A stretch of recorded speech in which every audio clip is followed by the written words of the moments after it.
In the next 24 hours, the United Kingdom will be bracing for general elections, and this one will be very crucial. British Prime Minister Rishi Sunak will want to have a rerun, while Keir Starmer of the Labour Party will this time want to have the maximum votes. But for now, it's not looking good for Rishi Sunak, because in the latest survey, elections are predicting a sweeping victory for the Labour Party led by Keir Starmer. We are told that the Tory Prime Minister often looked exhausted. He crisscrossed the country during the 6-week campaign. But here's a report of what is the mood like in the UK.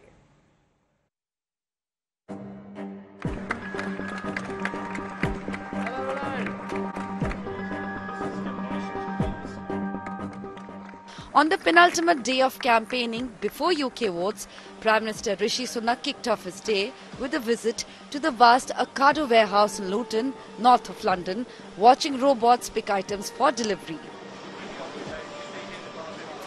Badly lagging in the race to win Britain's election, the Tories, after 14 years, are scrambling to put the house together. These years have been marked by a sluggish economy, declining public services and a series of scandals cornering Rishi Sunak's Conservative Party, an easy target for critics on the left and the right.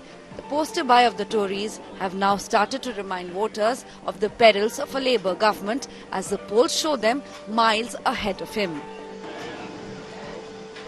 I know you're frustrated with me, frustrated with our party. Hasn't been an easy few years for anybody.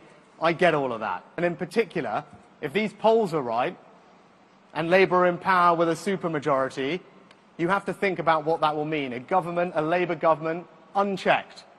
No one to hold them accountable, no one to stand up to them in Parliament, and all of the impact it would have on all of your lives. And I say this to you, if you hand Labour a blank cheque, you will not be able to get it back.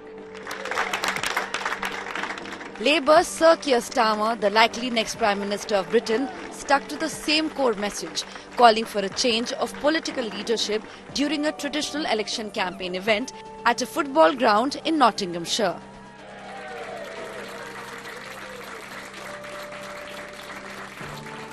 I can hardly believe that 48 hours before an election, the Conservative Party has got nothing possible positive to say as they go into this. I've been arguing throughout this campaign, you'll have heard me many times saying they haven't changed, they're just the same, nothing's going to change. And they're proving it, because they are not saying, look, if you vote Tory, vote Conservative on Thursday, these things will happen. They're just in this negative, desperate loop.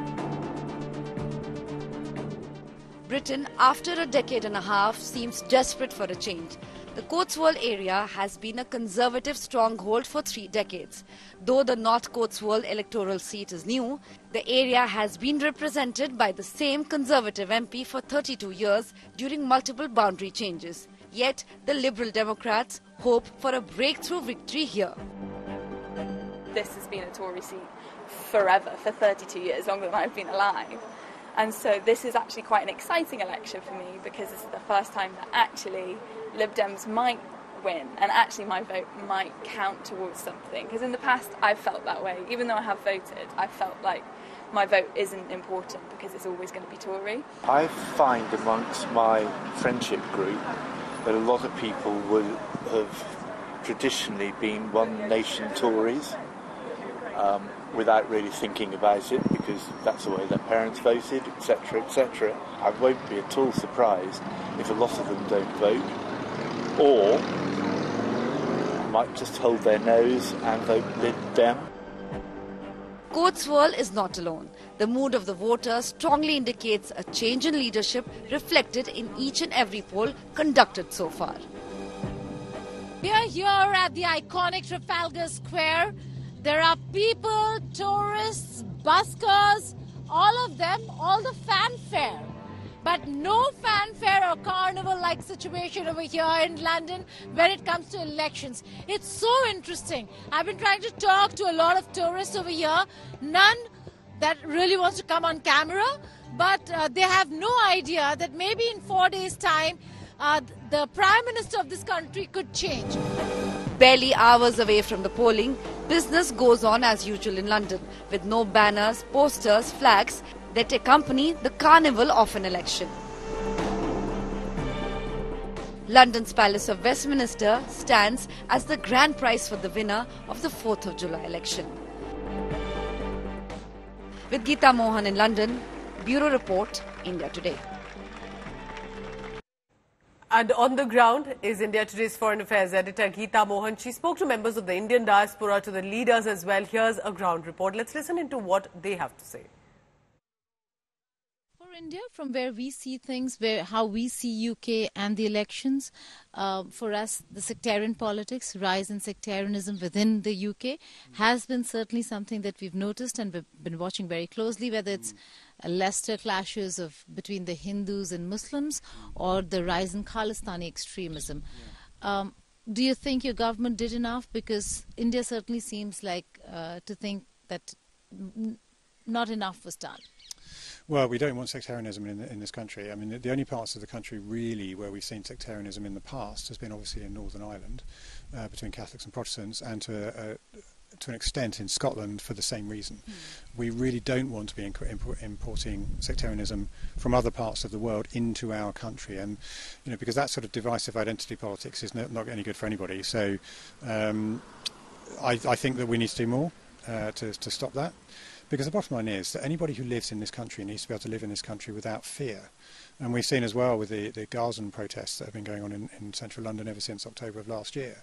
We have British-born Jews now that are terrified to walk the streets in their own country. And that's clearly not right. And we've got a long way to go to put a stop to all of that. When it comes to India-UK relations, where do you see that headed with... if there is change in government, because we have seen a lot of work done on many counts, especially in trade, in the area of trade. Do you think that will change a lot?